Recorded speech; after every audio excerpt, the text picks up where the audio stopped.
Entrepreneur, author, and financial consultant Mark Bernstein helps high-performing entrepreneurial business owners create a vision for the future and follow through on their goals and intentions. Ange Honorato is a business growth strategist who blends psychology and business together to create conscious leaders and business owners who impact the world. Founders Forum is a radio show podcast sharing the real stories behind entrepreneurship as founders discover more about themselves while providing valuable lessons and some fun and entertainment for you. Now, here's Mark and Ange. Good morning, America. How are you?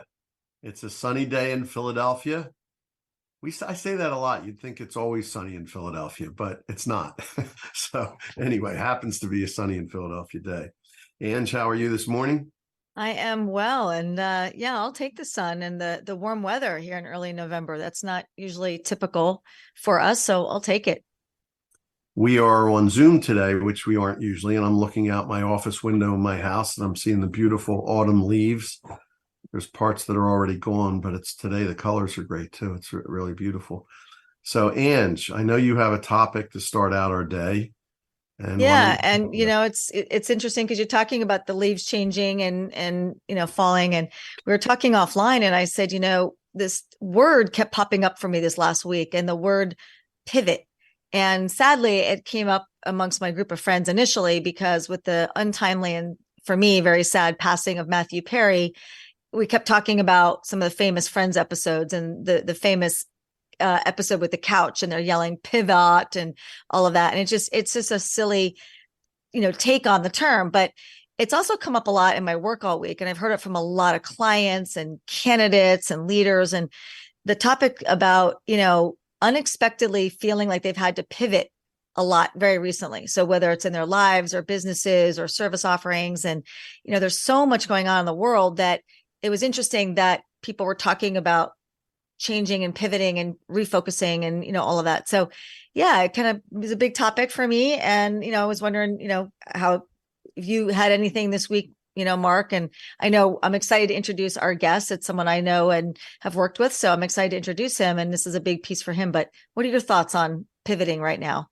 Well, as you're talking about, one thing I was thinking about is that, when we started the show, it was only like 7 or 8 months ago, but it was still post-pandemic. I don't know that we say that anymore. But during the pandemic, I know in my business, I pivoted greatly. I know you did. I know a lot of our guests did. We've talked about that. But it's interesting you say that because I think there might be just as much pivoting, if not more so, even going on now. The rate of change has accelerated. It doesn't seem like it's slowed down since the pandemic. Things are changing, AI, we've had a couple shows on AI and how quickly that's moving things forward. Vic might have some thoughts on that too, but that's my thought, is that the pivoting hasn't stopped and it's going on. And I think it's happening even more quickly and more extremely perhaps than it did before. Vic, we'll introduce you formally, but you have any thoughts on it? Yeah, I do. I mean, look, I think I agree with everything you're saying. I feel like the market is just changing so rapidly, and all of us as business owners need to react, to rapidly changing, market conditions, right? And I think if you go back to 2019 and fast forward to today, right? Obviously, it's been super volatile, and the market has constantly been changing for the last 4 years, and so I think it's a really important topic. How do business owners, pivot their focus and, and change direction as needed to sort of continue to thrive in an increasingly complex market environment?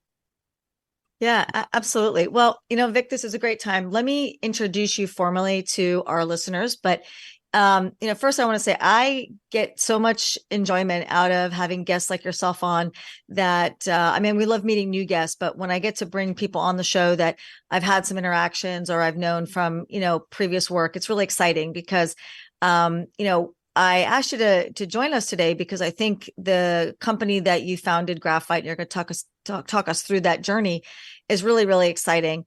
But let me tell our listeners a little bit about you, right? Because like all of our guests on here, you all have really interesting backgrounds. So, Vic is, and should say your full name, Vikram Ashok, entrepreneur and tech executive who has currently built an on-demand platform called Graphite for on-demand talent, prior to that, he was a private equity investor with Quilvest Capital Partners, which I understand is about a $36 billion multifamily office.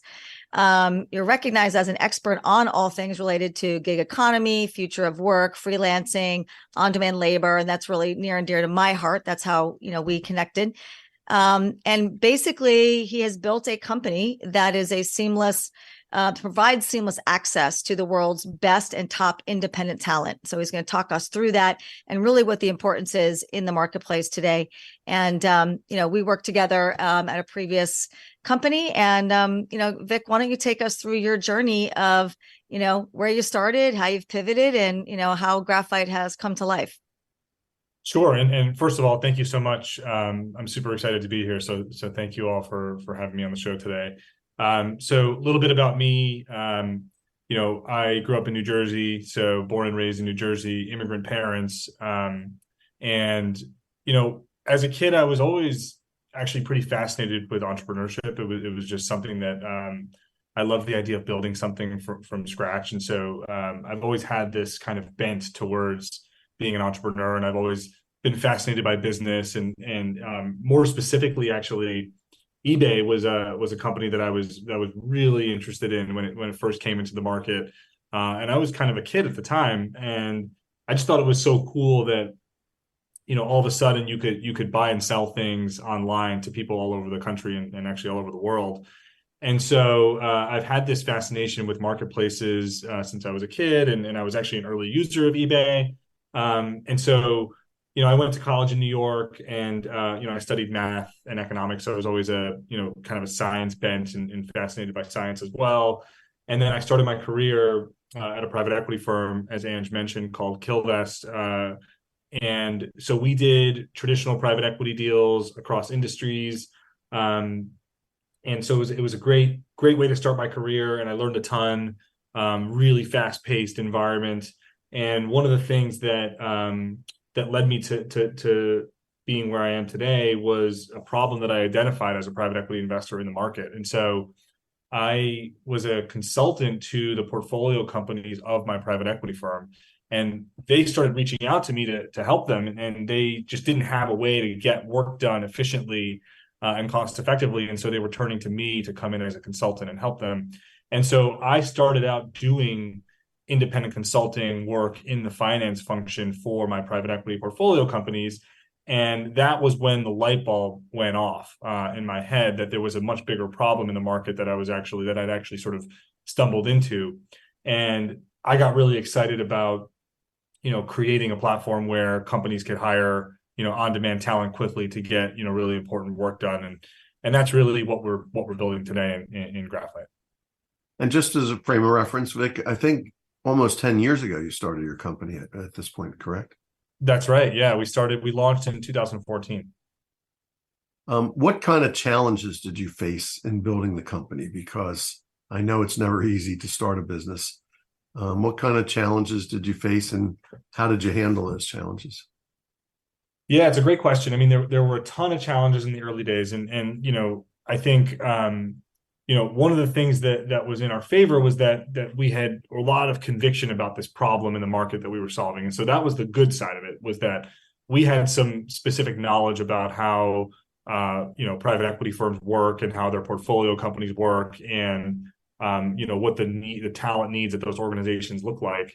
And so I think we were close to that problem, which was a good thing. But the biggest challenge was that, we had no idea how to start a company, right? We did not have any prior experience with startups. And so everything was brand new. And, I think figuring all of those things out on the fly was pretty difficult. And so I think we felt really confident about certain aspects, like the finance function, right? Because that's where I had spent, the prior, several years. But all of the other functions were brand new: marketing, sales, operations. We had never operated a business before, and so there was a ton of challenges in just figuring out how to get a business up and running. And all part of the learning process for sure. But I think it was definitely a big challenge, just in terms of just not having any prior startup experience at all when we came in. So I think you see this a lot with first-time entrepreneurs, but we were definitely the sort of classic first-time entrepreneurs, very young, very green, figuring things out on the fly. And on the other hand, your company's been successful. So what would you attribute the level of your success to? You sort of answered it, but I'd like to hear a little more about that.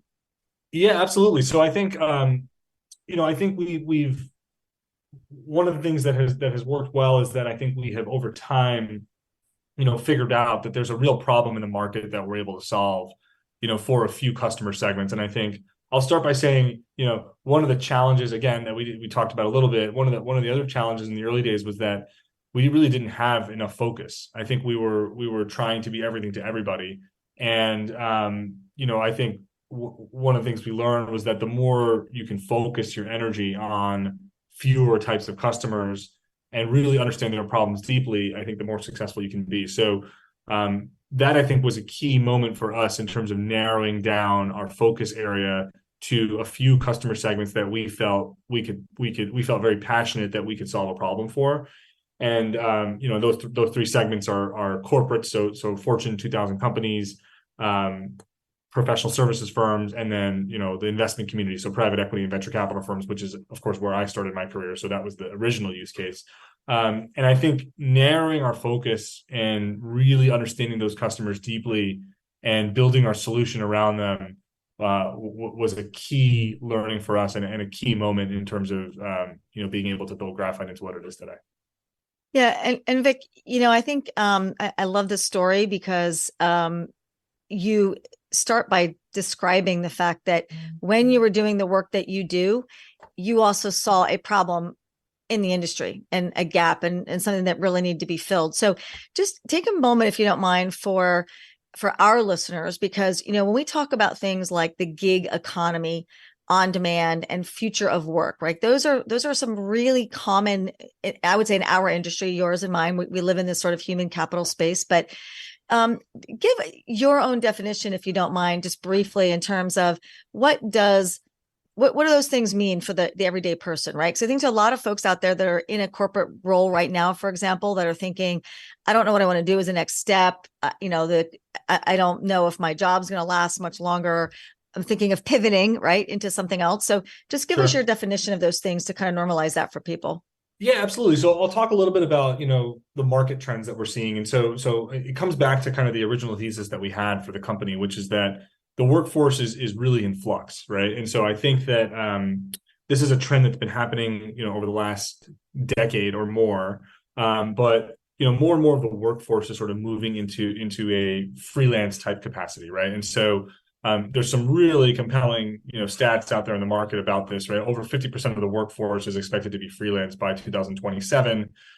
Google, one of the largest companies in the world, actually has more freelancers in its workforce than permanent employees. And almost half of US companies are employing freelancers today. So, and this is a trend that has been kind of accelerating over the last 10 years, and we expect to accelerate more over the next 10 years. And so, we think of the labor force and the workforce, both domestically and globally, as moving more towards flexibility. And so we think of that as people not necessarily working in a traditional corporate capacity where they're a full-time W-2 employee of a company, and instead they are independent, right? So they are performing freelance work independently, and they're providing their services to multiple clients. And that, I think, that's sort of the big trend that we're seeing in the market. So when we think about the gig economy, when we think about the future of work, that's really what we're talking about. We're talking about more people working as independent workers and not as sort of full-time employees of traditional corporations. Vic, perfect. That's a perfect lead in. We're going to take a quick break, but when we come back, we're going to talk a little bit about the future. So that's a perfect lead into that.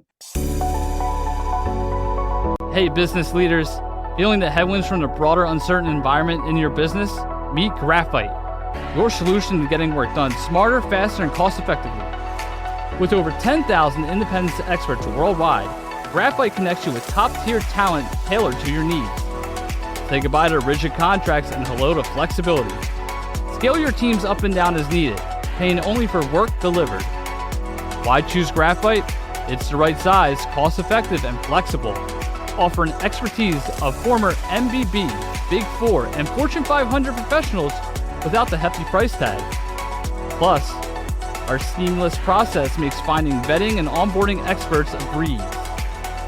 Ready to supercharge your organization? Join your peers at Graphite platform today. Visit graphite.com to get started. Don't let tough challenges hold you back. Conquer them with Graphite.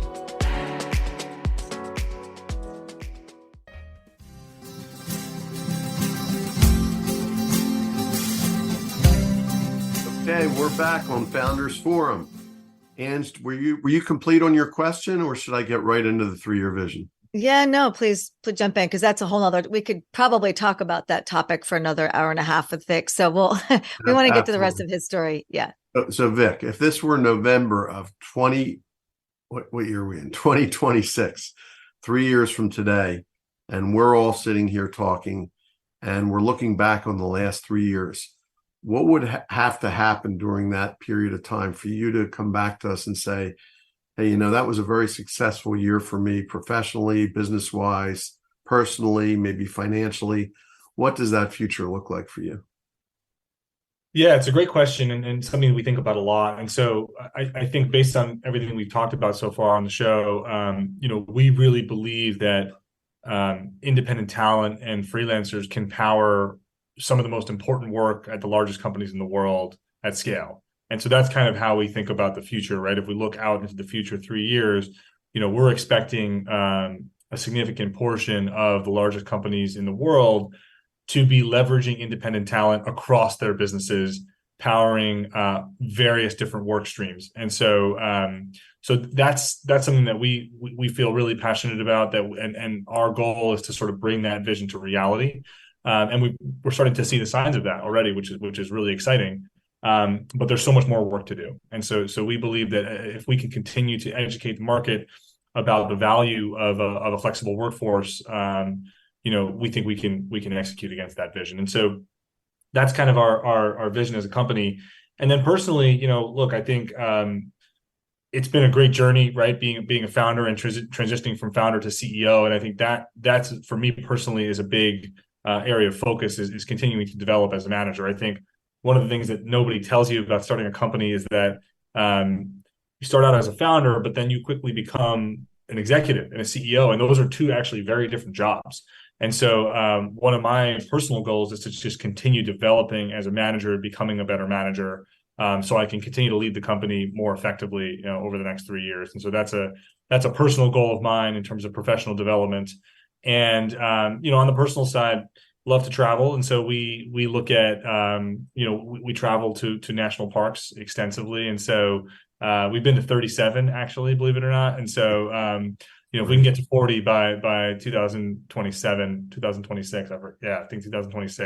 that would be a big win for us. I'm on that journey, but way behind you. Which is your favorite so far? Big Bend National Park in the southern part of Texas so far. Oh, nice. Yeah. That's not even one that's come on my list yet. That's great. I'm writing it down. That's great. So what, in terms of your vision, so basically what you've talked about is the expansion of the business so that big business really understands that you're out there. So I have a 2-part question to that. How do they find you? Because I know you have a website. I went on your website, and it's I think that's one way, but I would imagine there's other ways that your name is getting around that they're finding you. And my other question is, what are the obstacles in your way or the dangers that you see in terms of accomplishing that vision over the next 3 years? And what strengths and or opportunities do you have to overcome those dangers?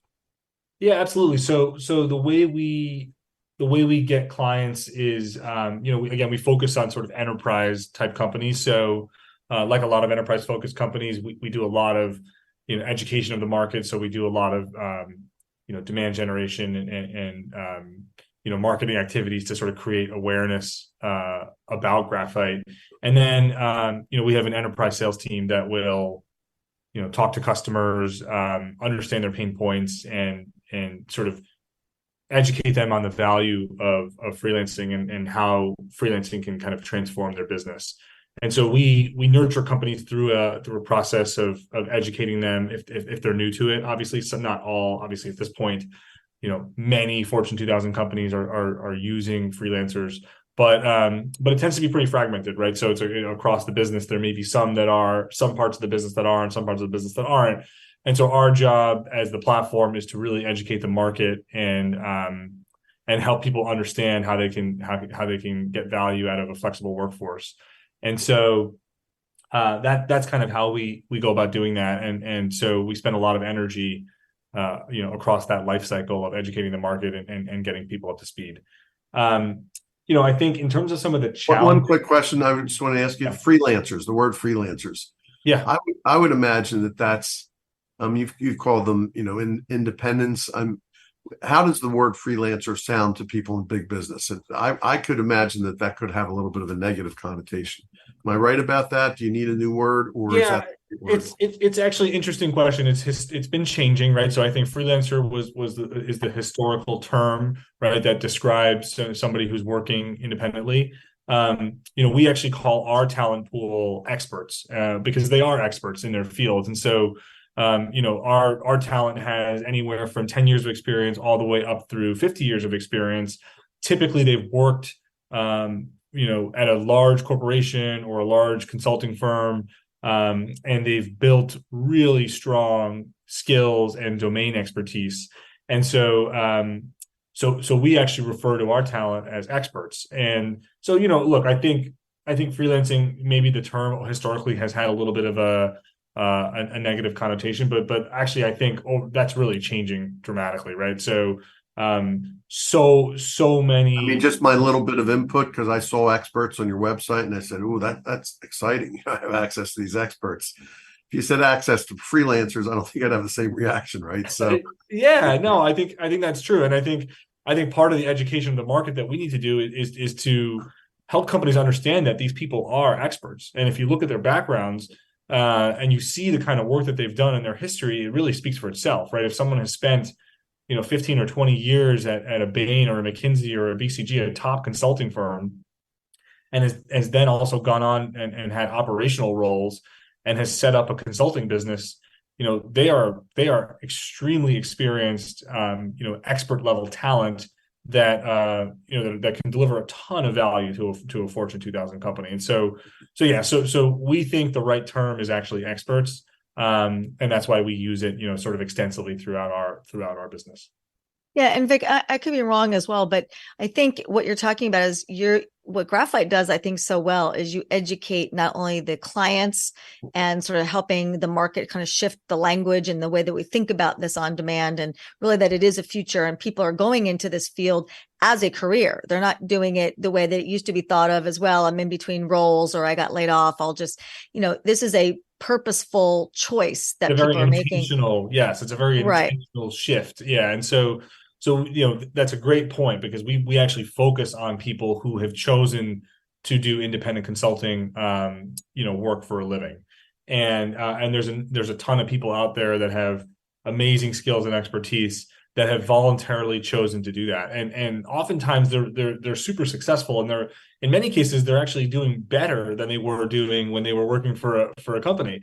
And so, it's not one of these notions of like, oh, people just don't want to work hard and they want to kind of work part-time. Actually, not the case at all. In fact, most of our top experts are actually incredibly busy, right? And but the common thread is that they really like the ability to sort of control the types of projects that they work on, to have varied work, and to offer their services, as independents. And so, you guys offer lifestyle would be a factor too, I think, even though they're not looking to loaf, like you said, but they're looking to work hard, but they can probably choose their hours. They can probably work from home or on the road a lot, that kind of thing.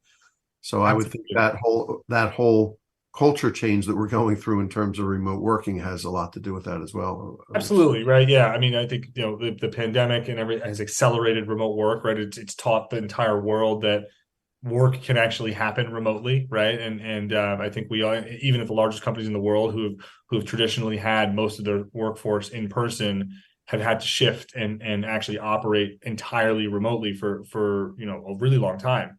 And so I think we've all learned that remote work can be really effective, and the tools that are available to all of us today to work remotely have continued to improve and get better. And so yes, absolutely, right. The ability to work remotely the ability to kind of eliminate the commute has been a very compelling factor for people moving into the independent workforce.